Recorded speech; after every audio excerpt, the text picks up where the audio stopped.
Hello, everyone. Welcome back to another episode of your UFC Hot Takes. As always, if you want to be in these videos in the future, first subscribe to the channel and then head over to my community tab and find that weekly post that I put out.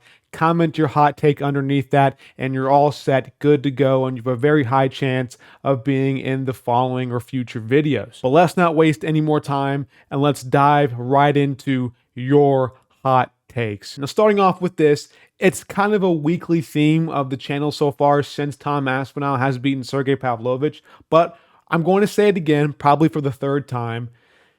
Tom Aspinall will KO John Jones.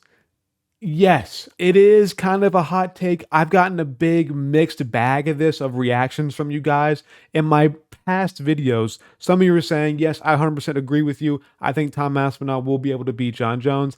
And I've gotten the complete opposite, like, bro, you're an absolute idiot. There's no way that Tom Aspinall beats John Jones. But in my humble, my honest opinion, I do believe that Tom Aspinall has the capabilities to beat a guy like John Jones. I've said it before, I'll say it again. The footwork is just different. And I think a guy like John Jones, who's put on a bit too many pounds at heavyweight, his footwork won't be as good as it used to. His range control and that little itty bit, that 15 seconds that we got between him and Cyril Gane, it seemed like it was off. It seemed pretty bad to me. It seemed pretty sloppy. I know it's a really small sample size, but it didn't look like the same John Jones that we're used to seeing. His stand-up, to me, looks like it's definitely on the decline. And if he's fighting a guy like Tom Aspinall, it's going to be issues. There's going to be problems. And I can see him. I don't know about putting him out cold because John Jones' chin is very good, but I can at least see Tom Aspinall not necessarily dominating, but, winning probably a close decision. But a KO is definitely in the cards, or definitely in the realm for Tom Aspinall. Izzy was right to mock Pereira's son for what he did initially. The kid was disrespectful. I don't care about this. This take kind of pisses me off a little bit. Listen, Israel Adesanya at that time was a 34-year-old man mocking a 12-year-old kid. Grow up. I'm sorry. I don't care what the kid did in the past. He was super young. He was like 8, less than that probably. The kid didn't know what he was doing. And yeah, get your get back. I don't care, but don't do it against somebody's child. That's annoying. You're 34 years old mocking a child. It's immature. It's unnecessary. It's just dumb to me. Like, why would you do that? Why would you see a kid in the crowd? He's obviously upset. He's probably crying because his dad just got KO'd out cold, wondering if his dad's okay. And you point him out in the crowd and you mock at him. That shit to me is just immature and completely unnecessary. It's dumb. If it was two kids, two teenagers, I know what, I'd be like, yeah, whatever, it happens. They're just talking shit. But it's a grown-ass man, a 34-year-old dude mocking like a 12-year-old kid. Get the fuck out of here with that. That is annoying, and grow up. Ilya Topuria would have brutally finished Max Holloway, just like how he will against Volk. Josh Emmett has the best featherweight chin. Max Holloway, no. And saying that Josh Emmett has the best featherweight chin, even though Holloway has never been really knocked down ever in his career, I think it's kind of a stretch. This is definitely a hot take. We've seen Max Holloway probably hurt on a few occasions. This guy has definitely a top 2 chin next to Marvin Vettori. I think we need to find Vettori, find Max Holloway, put him in a lab and study their chin. It doesn't make any sense. Josh Emmett, a guy who does have a solid chin, but it's not on the level of Max Holloway. It's not on the level of Marvin Vettori. I know I'm bringing him in the conversation, but it's not on that level of a Max Holloway chin. So when it comes to Topuria fighting Holloway, I don't really see Topuria being able to chin Holloway, especially when he's still young in his career. Can Topuria get it done, and can he finally crack Max Holloway's chin? It's in the realm of possibilities, but I would never bet on it. If Max Holloway versus Topuria happened tomorrow, I would not bet. I would literally bet $1 million that Topuria would not KO Max Holloway. I need to see Max Holloway get dropped first before I say he gets KO'd by somebody. Is it a bold prediction, and can it happen? 100%, but I need to see more evidence to support the claim before I dive in and give a whatever. You guys know what I mean. I need to see significant evidence before I agree with this take. But again, it's a hot take video, so we get hot takes here. Sean O'Malley will school Cheeto in their upcoming rematch.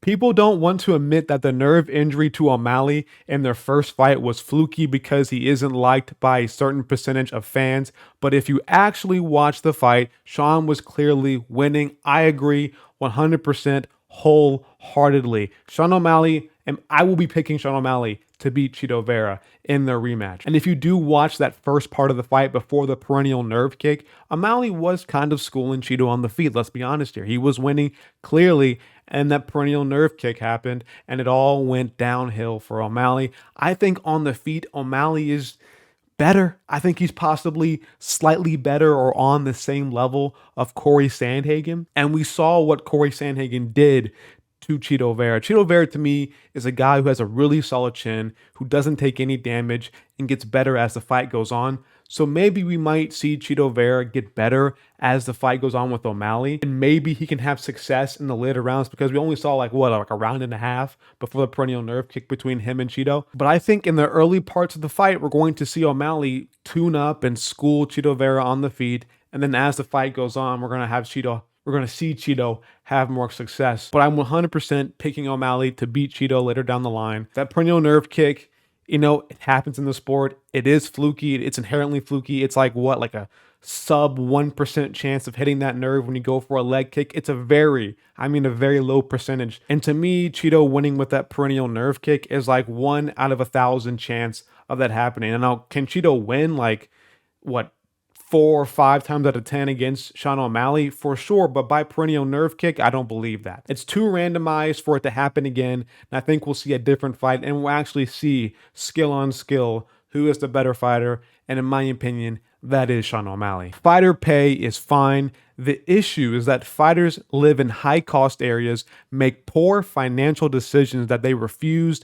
to admit to, overpay for coaching and management fees, and either don't fight enough or are inconsistent. And I partially mainly agree with this point. Listen, if fighters were getting paid enough, why is Colby Covington fighting once a year, once every year and a half? If fighter pay is really bad, why can John Jones sit out for 3 years? If fighter pay is so bad, if it's so horrible, why can't some of these top guys in the top 15 sit out for a whole year and not fight uninjured, just waiting for a title shot or waiting for a good matchup for themselves?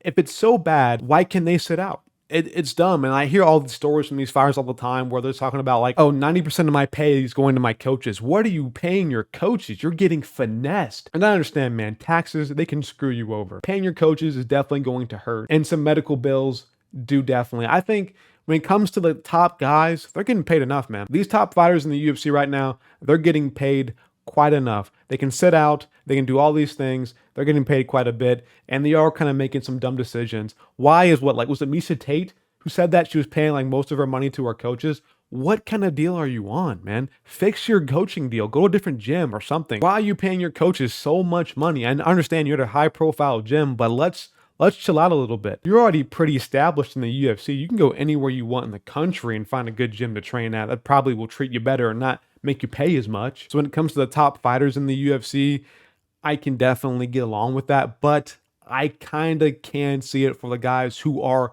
just getting into the UFC, where fighter pay becomes a bit of an issue. Like I mentioned before, there's that, medical bill, there's paying your coaches, there's taxes, and when you're only making 10 for 10 on your debut, shit can get kind of tough. If you break your hand in your debut, you're screwed. If you break your orbital, you're even more screwed, because the UFC does not offer any health insurance or any coverage for those kind of hospital bills, which I think is kind of stupid. Now, I might be wrong. I might not know the entire truth of this, but I did see something on Twitter not too long ago where I think it was Jared Gordon, where it might have not been Jared Gordon, but I saw some UFC fighter post their disclosed paycheck where they shouldn't post it. And it was so much money coming out for medical and stuff like that. And it was crazy. I'm thinking, you know what? These guys are just getting into the UFC and they're paying all of these medical bills. Why doesn't the UFC offer some type of health insurance or coverage for these guys to help them get through the medical bill or medical part of it? I don't understand that. That's one part of the sport where it does get kind of hard. But once you get past that, once you get to a point where you can get yourself on a new contract, you're chilling. For a lot of these up and coming fighters in the UFC, they need to have a good plan for themselves. And one thing they need to do is first be promotable. Be a recognizable name so people can know who you are when you're fighting. Some of these guys coming into the UFC have no followers, they have no attraction to them. They're just a fighter with a name, and hopefully they're good. And if you fight often and win often, you can get out of that initial 10 for 10 contract, renegotiate with the UFC, and get on a better deal, especially if you're winning by first round KOs or you're winning consistently. The UFC will typically give you an upgrade in pay after that. Like Kevin Holland, in his first year in the UFC, he fought like 5 times, got a new contract, and was making bank after that because he did the UFC a few favors by fighting on short notice, and he fought like, again, 5 times, which is incredibly active for a UFC fighter.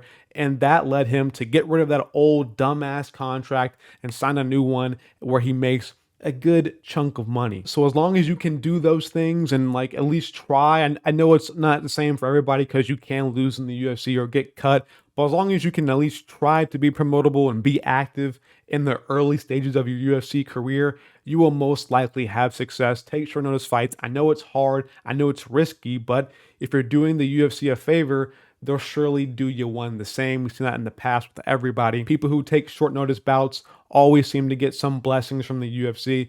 They love it when you do them a favor. So as long as fighters can have that positive mindset, they can typically, fix their pay issue when they first come into the UFC. That was kind of a long one. I'm sorry, but I'm going to end it right there. I'm going to call it right there. Thank you guys for everybody who went into my community post and commented their hot take. I appreciate you all. But I'm going to end the video right here. Thank you guys so much for watching. I appreciate you so much. You do not know. We're almost to 1K. We're at like, what, 970 at the time I'm recording this. So get me to 1K. I would definitely appreciate that. So like, subscribe, and hit that bell icon for notifications so you get notified every single time that I post a video. I'm out of here, guys. Peace.